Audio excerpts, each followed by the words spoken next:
Colin Browne. There's a lot to be said. Writer, critic, artist, curator, that's a short list. Tonight he's going to be reading from his new book, Here, which I think is a resounding title. I love it. Published in September 2020 by Talonbooks. Colin has been published for a very long time in the round of poetry. I believe 1987 was his debut. But with Talonbooks, he's published The Fungus Man, Platters of Charles Edenshaw, The Hatch, Poems and Conversations, The Properties, The Shovel, and Groundwater. So I love the nouns. In 2018, Colin Browne collaborated with composer Alfredo Santa Anna in a creation and production of Music for the Night in May. This was 3 works for string quartet, soprano, and spoken voice. It was presented at the Vancouver East Cultural Centre. Colin and Alfredo are currently working on a new piece called Aves, and The Four-Chambered Heart is the title of this one. It's kind of this wonderful range of practices, and it continues. Colin has been a guest curator at the Vancouver Art Gallery, and I think has been involved in a number of art shows and practices through the years. Internationally has contributed to art writing and art catalogs, and is renowned in this regard.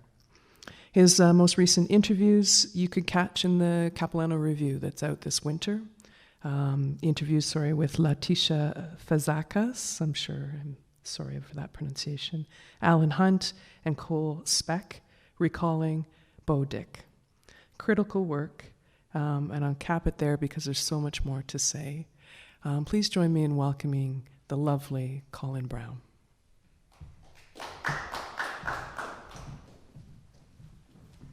Thank you very much.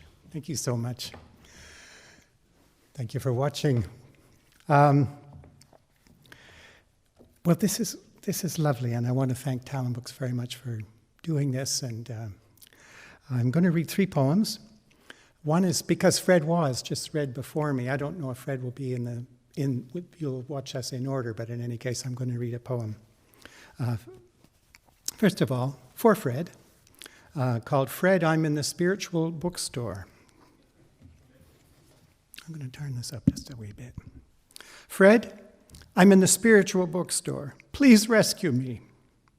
The real Jesus smolt of strewn Orpheus, who decoded the recipe for eternal life in the water writing of Jumon holy men, whose waxy knuckle bones sprout hair in a bejeweled chest, the whereabouts of which are known only to the matriarchs of an ancient samurai clan, determined to foil rivals hell-bent on cloning the next Messiah, is winning me over. A synthesized sitar vibrates the speaker plate above my head. I'm becoming a better person through piercing sonic blasts. It smells like Buddha's bedroom. I've channeled Leonard Cohen's sideburns. Such good intentions. So many prescriptions on these shelves for shelving self-revulsion. The home addresses of angels and archangels. Fred, the invisible world is suffocating me. The nation is a charnel pit. I told Peter I have of late been weepy. Fred, on your sleek new Brody, please rescue me. Here's a biography of Simon Wiesenthal with a red sale sticker. I saw him first in Donald Britton's Memorandum in Jan Vriesen's studio on Government Street in Victoria in 1974. Jan was painting post-parasital villages.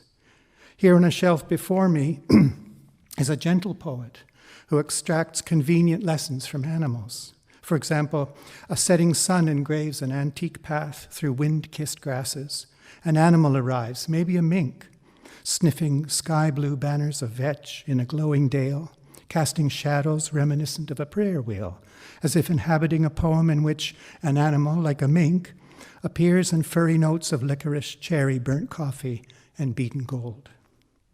Stitched into the vestments of the Patriarch of Alexandria, and appears to bow deeply as an expression of humility to its maker. A homily follows. How about this? A blind, matted creature noses through a rank culvert, inhaling spoor, pausing to urinate before emerging only to be whacked on the head by a farmer's shovel, while the poet pauses for a beaker of pouilly fusée, his lines flaccid, tarnished with the ferric bite of faux enlightenment and the 9-mattressed 4-poster. Save me, Fred. Tell me red is green, dark is light. The cleaver bows down to the pullet. Alan Rickman lives. Is that Lester Young? I remember Jerusalem gave you the creeps. The other day I rode my Brody between two cop cars. One rolled down his window and called out to the other, "Jumper on Granville Street Bridge." Off they went. The poem is Vanity's Anvil. I feel a manifesto rising in my gullet. Fred, our freedom dreams, let the jackals back in. Please rescue me. My arms are beating the air like Galagas Nangas. I'm shrieking. Oh, but it feels good too. Don't save me too soon. I hear you say, slow down, sip from the rim of the bowl.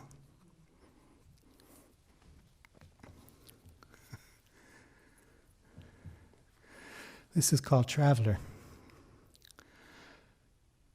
I'll just tell you what this is. This is a little wooden figure that I made out of pieces of kindling.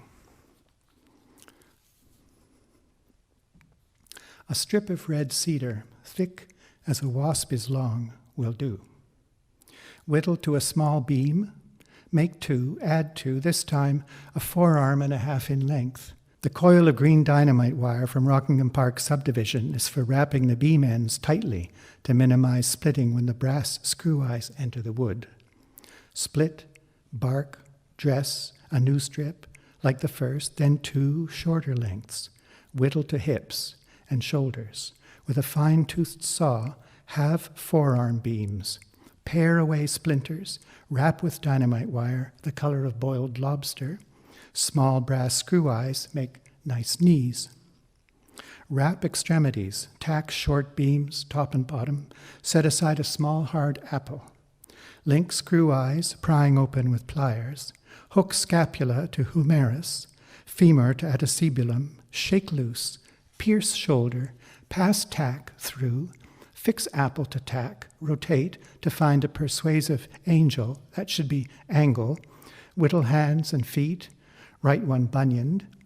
Hook with screw eyes, jiggle loose. This one is an oyster in wood. A holy book, a second self. Kindling kin, a migrant in our dimension. I mark the hour in which I tinker with you. We're only a step away from the wreckers. You dance jigs, the old ones that frighten me. I hang you on a limb. I blow on you. You take in air. I am restless when you are still. Is it you who will journey to the moon for me? Is that a feather on the snow? Are those ashes? Errand runner, on your way. I lift you into the air.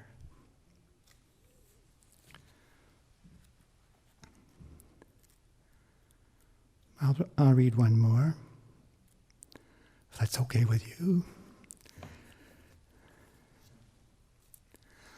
There are a series of 12 prose poems, I guess they could be called improvisations, and they're composed a bit like the way a jazz quartet would play, where different musicians in the quartet would take solos.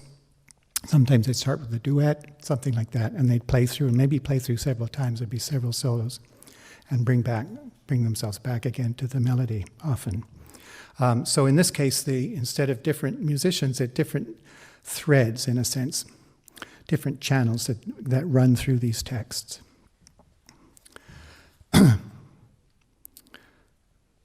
This is number 5. Multiples, shiners, bobbins of the sea, weavers, souls as waves, wiggling blennies and eel pouts, cusk pouts and gunnels, belted blenny, rock blenny, fugitive black blenny with your eye. I should tell you first, a blenny's a little, and can be quite big. It's kind of like a leech. You find it in beaches. If you pick rocks up off the beach, you can see them, and they often glisten in the sand and then try and burrow away under the sand again. Sometimes they're quite big. This is really a poem about blennies.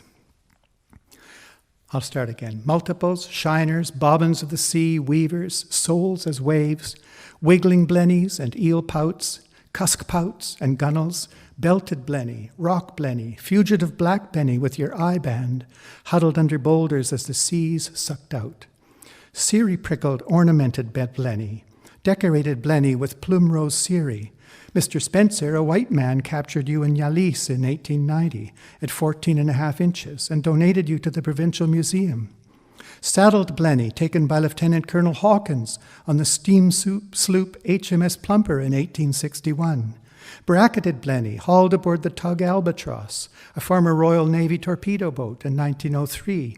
Fucus blenny yanked out of a cormorant's neck near Victoria in 1936.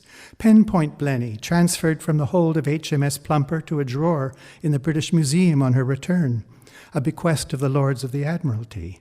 Baleful crested blenny of freshwater stream mouths, hooked by Hawkins under rocks along the foreshore. Rye mouth, 3 feet long or longer. A white man hauled you in at Guayi from 18 fathoms in 1881.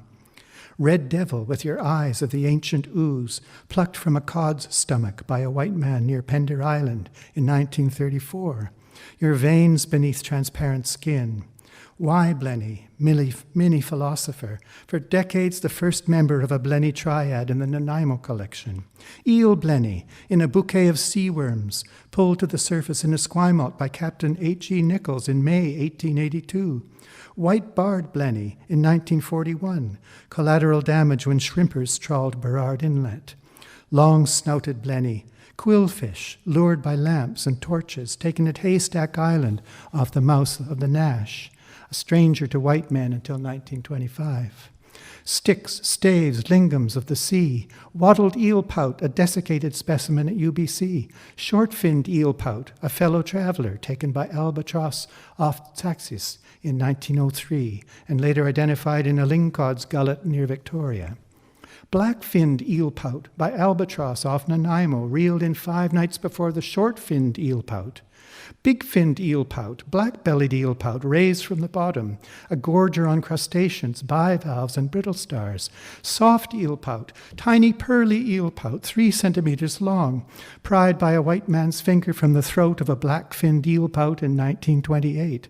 Pale eel pout, cusk pout, at 1 centimeter, netted by an earlier albatross in 1890, after rising from 1,588 fathoms, forwarded to the United States National Museum. Burrowing blenny, pale pink, mauve, pale purple, up to 15 centimeters long, lurks in tide pools, bores into beaches, hooked by a white man off Estevan Point in 1934, 8 years before the enemy rose out of the sea, lifting and falling in the swell, seawater streaming from its vents to clear and load the 14-centimeter deck gun.